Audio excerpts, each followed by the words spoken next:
हरे कृष्ण। मोक्षदा एकादशी की कथा। आज एकादशी भी है।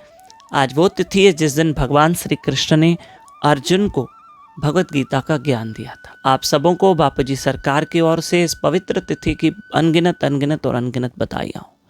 आइए आज एकादशी की कथा अवश्य सुनेंगे। बड़े ध्यान से सुनना।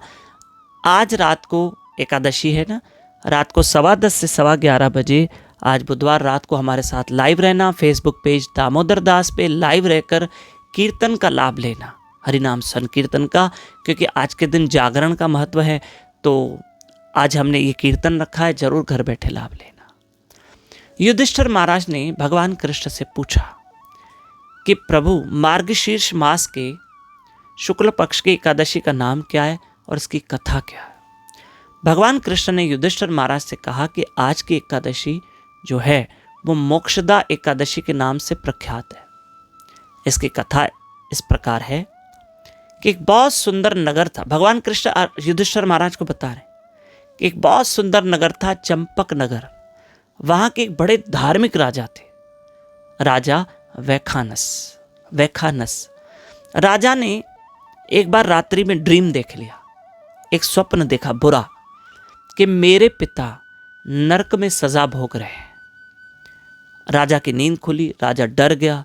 राजा ने ब्राह्मणों से सलाह की, तो ब्राह्मणों ने कहा, क्योंकि राजा चाहते थे कि मेरे पिता नरक भोग रहे, तो मैं उनके लिए उपाय सोचूं कैसे वो नरक से छूट जाए।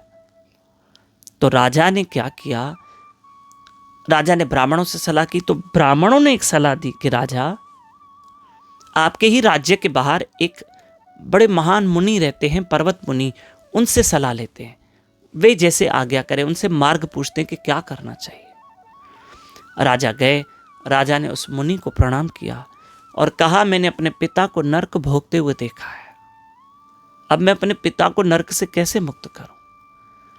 उस मुनि ने कहा, ध्यान लगाते हुए कहा कि राजा, पूर्व जन्म में आपके पिता से अपराध हुआ था, जिसके कारण वो इस वक्त यातना भोग रहे हैं। पर महाराज, इसका निवारण क्या है? इसका निवारण है, आप अपने परिवार के साथ मोक्षदा एकादशी का व्रत करो, तो आपके पिता नरक से छूट जाएंगे। राजा महल में गए, पत्नी बच्चों के साथ स्वयं ने भी आज की एकादशी का उन्होंने व्रत किया और उनके पिता नरक से छूट गए। और उनके पिता ने ही जो नरक से छूट गए और अपने ही पुत्र राजा वैखानस को आशीर्वाद भी दी। और पुत्र की एकादशी करने से पिता का भला हो गया, परिवार का एकादशी व्रत करने से परिवार ने एकादशी का व्रत किया, उनके पूर्वजों का भला हुआ, उनके पिता का भला हुआ। तो प्रिय बंधुओं, ये एकादशी की कथा है। एकादशी में जागरण का भी फल है। जो कथा सुनते हैं उनको वाजपेयी यज्ञ का फल मिलता है, जो पाठ करते हैं उनको भी। तो ये है एकादशी कथा कि राजा ने व्रत किया, उसके पिता का भला हुआ। आज आप भी आपने एकादशी का व्रत किया है तो आपके पूर्वजों का मोक्ष होगा। ये एकादशी इतनी लाभदायक है। एक और विनंती करेंगे कि रोज सुबह, ठंड है ना, तो सुबह 5 से 6 बजे हम लाइव रहते हैं यूट्यूब चैनल दामोदर दास पे। 1 घंटा हरि कथा चलती है और जप भी चलता है। हरे कृष्ण।